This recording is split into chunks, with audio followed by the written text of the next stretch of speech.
If perhaps there would have been some way to hide my presence from the galaxy. If only I had not felt that pain, that loss, as strongly as I did. But it could not be done. When the life was bled from the planet, and yet somehow I remained, my master came for me. He walked upon the surface of my dead world, and there, lying in the bodies of my race, he took me for his own, and he made me see. And for the first time I saw the galaxy, and I wished to die. I felt you, heard you through the Force. It was like a sound at the edge of hearing, and when I heard it, I found I could not ignore it. What happens now shall not be done out of hate or revenge, but for the sake of all life. And I ask you finally to forgive me. This body is a prison no longer.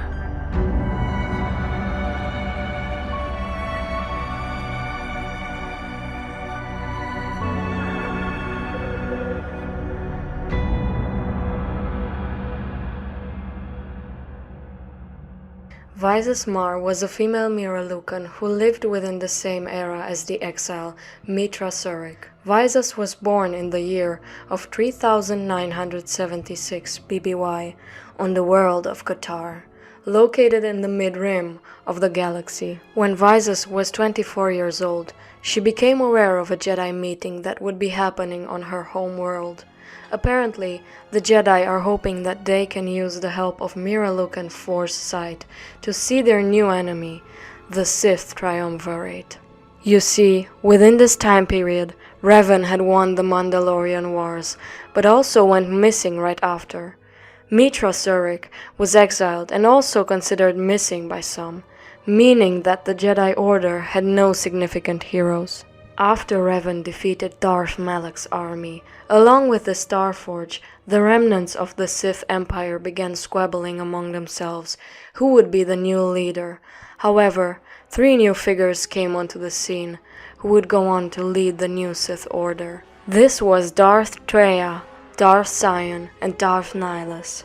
Darth Traya had personally trained Sion and Nihilus.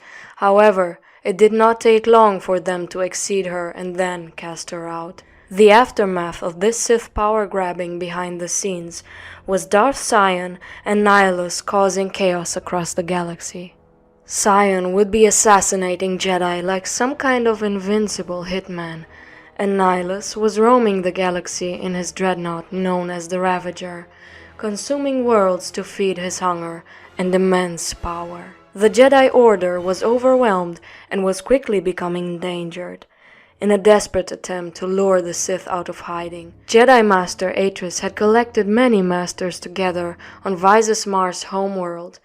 What Atris and her Jedi comrades did not realize is that Darth Nihilus was incredibly more powerful than any of them. When they successfully lured him to Qatar, Nihilus reacted by consuming the Force energy of every living thing on the surface. VISAS MARR witnessed the destruction and carnage. However, somehow she alone survived the deadly onslaught. The pain she felt as she saw her people murdered, and the feeling of the Force being severed from every connection around her, was enough to make VISAS empty, numb. When Nihilus roamed the surface of the planet, likely loathing in his chaos, he came across VISAS and decided to make her his apprentice. We believe this is because VISAS is the only person to ever survive one of his onslaughts. Also because of this, they both developed a Force bond as master and student. Nihilus's first act was to show VISAS the truth of the galaxy, his truth of the galaxy. He showed her a galaxy in flames, chaos and mayhem on every world. Yet when Nihilus came, he could make things quiet, bring order. This mantra was burnt into VISAS's mind. The Force physically deformed her as a result, removing her eyes and leaving deep, fleshy holes in their place. Despite the fact her race already relied on the Force for sight, she was now truly blind, and would need to fully rely on her connection to the Force to see. VISAS spends 1 year at her new master's side, with most of her time spent meditating within her cell or room, which was located on Darth Nihilus' dreadnought, the Ravager. However, soon after, Nihilus and Visas both sensed a disturbance in the Force. Visas' master wanted to know the cause of this disturbance and ordered Visas to find it and bring it to him. What she sensed was a wound in the Force, something similar to her master, yet different. What this presence truly was, she did not know, but she did not expect it to be a former Jedi. She wasn't even expecting it to be a person, really. When Visas tracked down this disturbance, she was taken back to see it was a Jedi named Mitra Surik. Visas knew she still needed to do as her master ordered, so she attacked the Jedi in hopes of subduing them.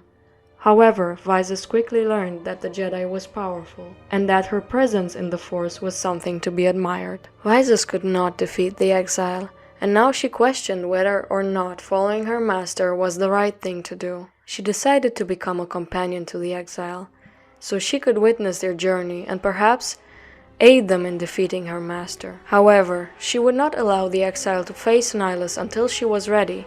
Visas had urged to Mitra that Darth Nihilus was very potent in his power, and that he should not be underestimated. This is a being who can consume a world, after all.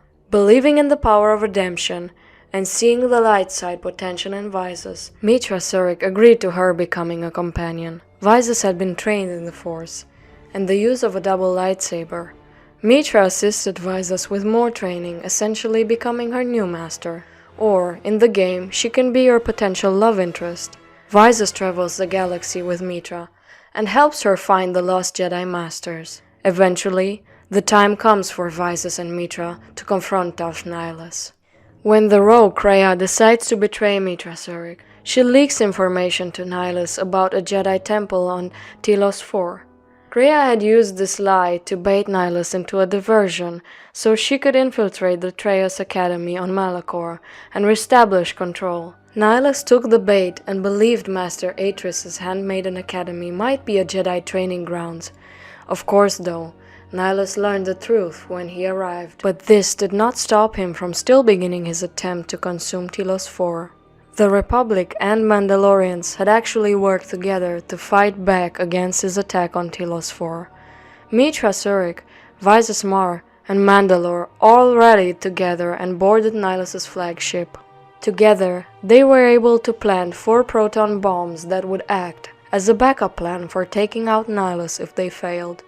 However, the trio rushed the bridge and attacked Nihilus together. Depending on which options are chosen in the game, there are a couple different outcomes here. The dark side option is to allow Visas to kill herself, in exchange for interrupting their Force bond, which would weaken Nihilus. The light side path, however, would see Visas survive this encounter, and she would help defeat her former master. When Nihilus is finally defeated at their hands, Visas removes her old master's mask so she may look upon the emptiness of that beneath. This action would completely free her from his past control. It helped her to accept the death of her people. It also helped her grow into the Jedi she was meant to be.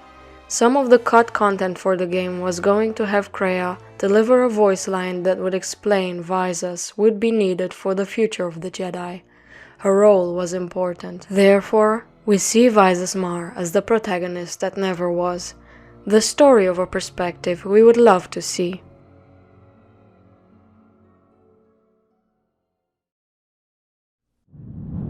Thank you for watching.